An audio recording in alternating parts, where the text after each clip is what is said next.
What is going on in Raid Shadow Legends? Let's talk about it.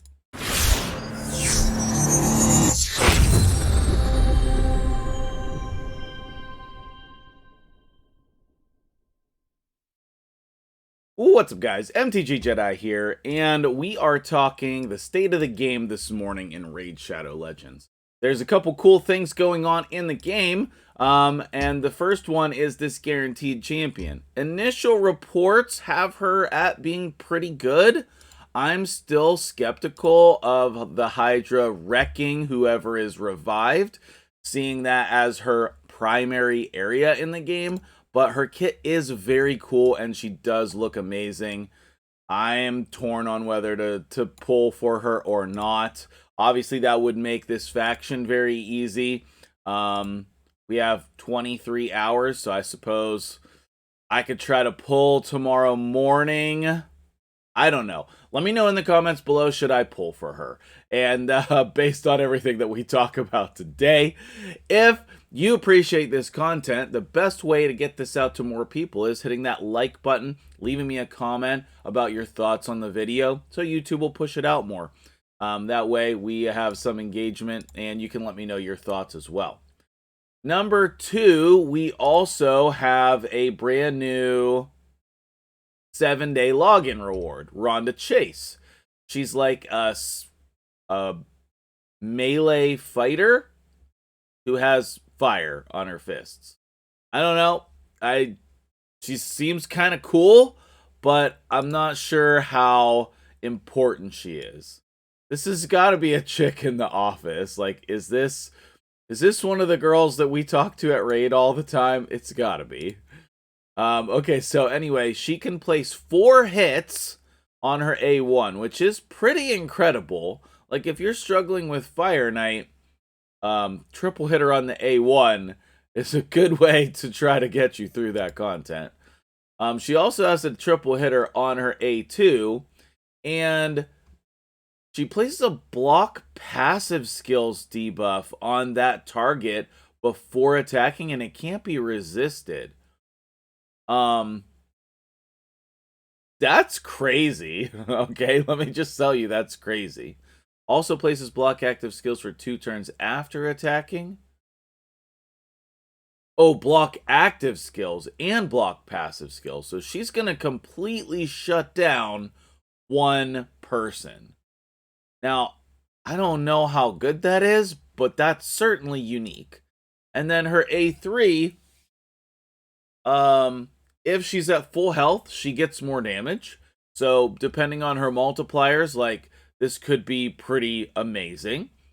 Immune to turn meter reduction effects when this skill is not on cooldown. So, like, if you are going against, like, Lysandra, for example, you might be able to cut in. And then, like, it's reduced even if, even if the skill is on cooldown. And then, in addition to that, she has a passive, like, similar to Mishinaki, has a 15% chance to join an attack whenever an ally attacks an enemy. And then she'll use her default skill. At the start of each turn, she's going to place a shield on herself equal to 4 2 turns, equal to 40% of her max HP. And in addition to that, if she needed it, she has an attack aura in all battles by 30%. And she's an attack-based champion. Like, I feel like that's sweet. I feel like this is a pile of garbage.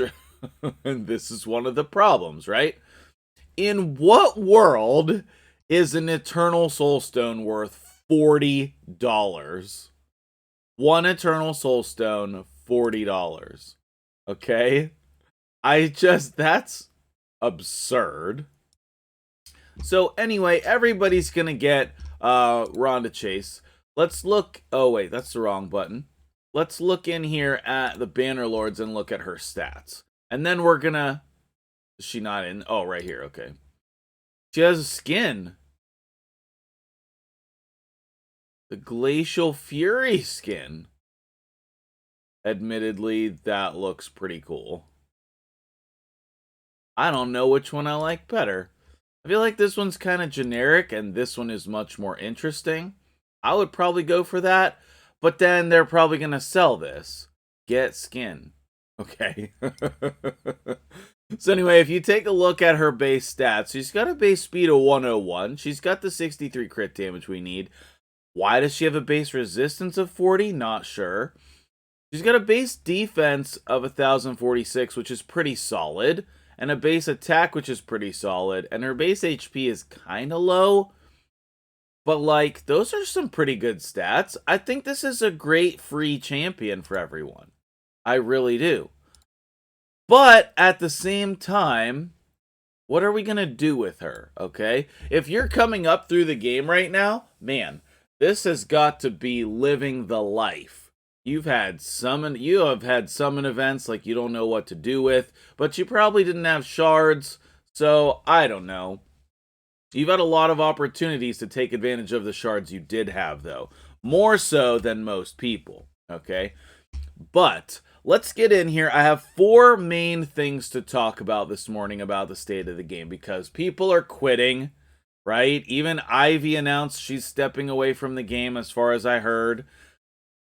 Lots of people are leaving my clan. I've heard some of the big clans in Raid have agreed to a no spend clause because they're sick and tired of all of this stuff from Polarium. And a lot of it has to do with what's going on in the shop and how much they're pushing this stuff with the $40 Eternal Soul Stones. I think that's the only thing left.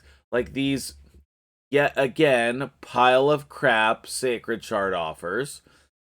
Like these Sacred Shards are literally $25 a piece. Why?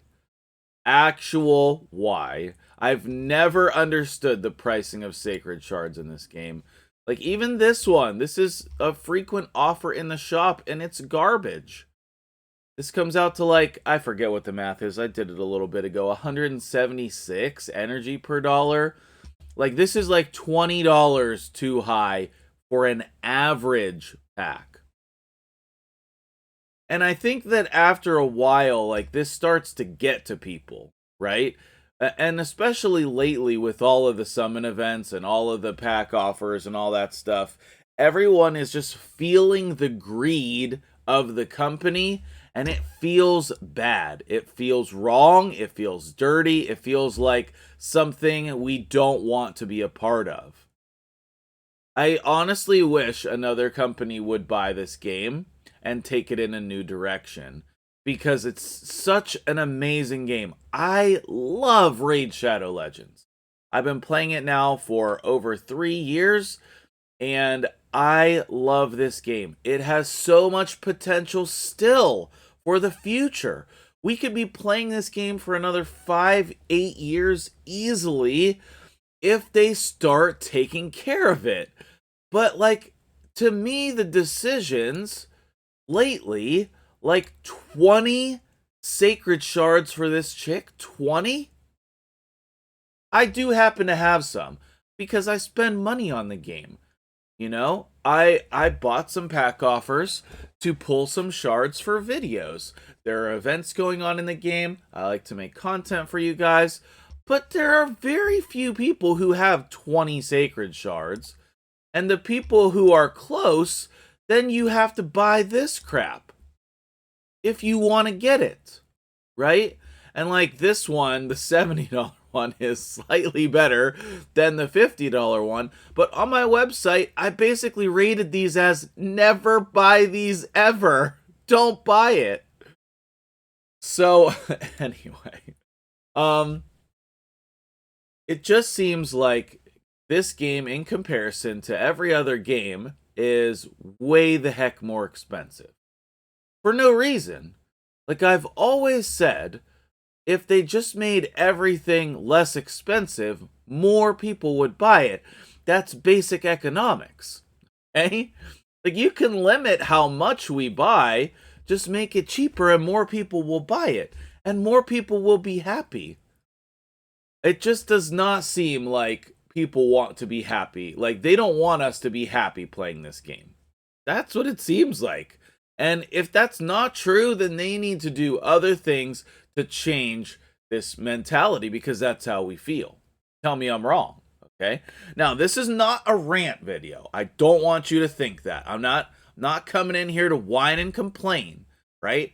I have 4 main things to talk about, and they are very constructive, okay? So, but the first one is the greed thing. And we've really felt that lately with basically 2 months of summon events. And that's the next point, okay? Over the last 2 months, and really over all of 2022, basically all we've had in the game is summon events. And you have to understand a little bit on Polarium's part, because they have been going in, the war is still going on. We don't talk about it, but the war is still going on. They're literally still fighting over there every day.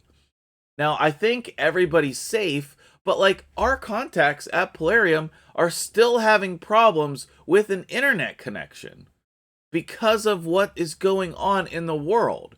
So like, I get it, but also at the same time, we don't need to have all of these summon events jammed down our throats, and like, it makes them all collectively less fun. It brings down the value of them because there's so many of them. Like, let's think about this last week. How many summon events did we have? 5 summon events last week, and now we're into 6 and 7 here, and then we'll have another one on Friday.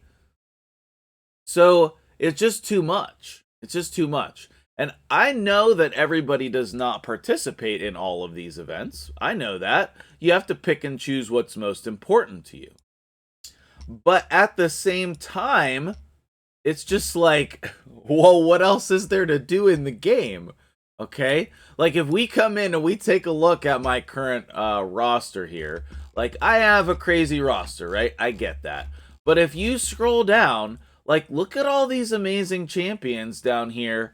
I summoned Euros during the last CVC where we were really close on personal rewards. I think this chick is amazing. Have not had time to use her. Super pumped about this guy. Solus is one of the best nukers in the game.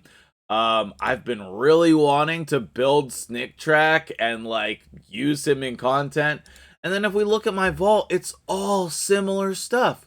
Like what? I made like 2 videos on Fortis. Now he's in the vault. I mean, you could just scroll down here and look at just like all the random champions. Some of them I still use once in a while. Like Brogni I use, Herndeg I use. But like Astralon and Lix is amazing. I never use them. All of these champions. There's my Snick Track that I have built that I have yet to use. And I'm sure that if we scroll down here, like, there's a bunch of other champions that are just, like, waiting. Oh, I put them in the reserve vault. Just waiting to be used for something. Okay? And this is what so many people's account looks like. Even if you don't think that you have a good account, okay? I guarantee that you have champions that you just threw in the vault. Right? And the longer you play the game, the more champions you're going to get. Like, everybody's going to get this new chick Rhonda today. Why do we have to name her Rhonda? That's so boring. But anyway. Everybody's going to end up like this to a certain extent. You're going to have all these champions that you got one time for a summon event, for a login, and then you're not going to have anything to do with them. Okay? Also, Snick Track looks so freaking cool. Okay, so what is the point of all of the summon events? What are we going to do with these champions? We need something to do with them. And there's nothing to do with them right now. There is nothing to do with them right now. And that is the biggest problem in Raid right now. Okay? In addition, once you get a roster that looks like this, how do you ever think about booking them? How do you think about booking them? The more summon events we have, the more champions you're going to have. And I'm probably better off than most, but look at all these Legos that are just in my inventory that I don't have booked. I literally use Tomb Lord all the time, and I can't justify finishing his books because I managed to hit most of the important cooldown here. I never book my Hedgies because I have those books for other important people based on their skills. Hefrak, he's amazing. What does he need? One more. What does he need? Oh, okay. He needs one more book. I'll probably end up putting that on him. And I have a reasonable amount of books right now. But there's still so many champions.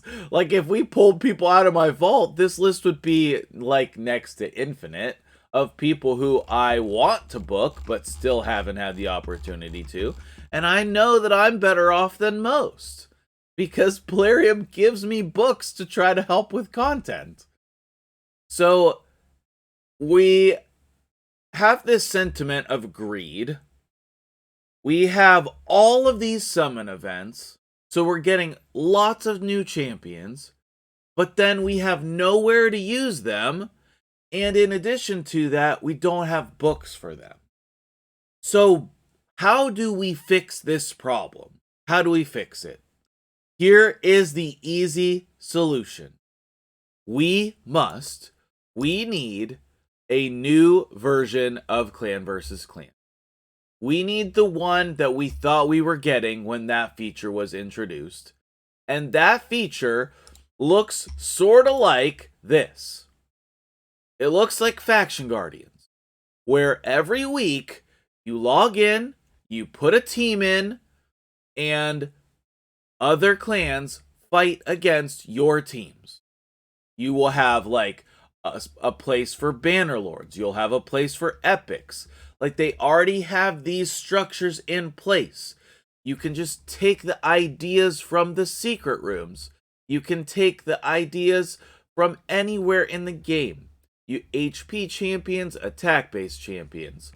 And then once your defenses are set, maybe there's 12 or something different places to put teams. And there's a certain number of slots. So, make the math make sense for 30 players, right? So, we're going to all fill in teams from High Elves, Lizardmen, Skinwalkers this week.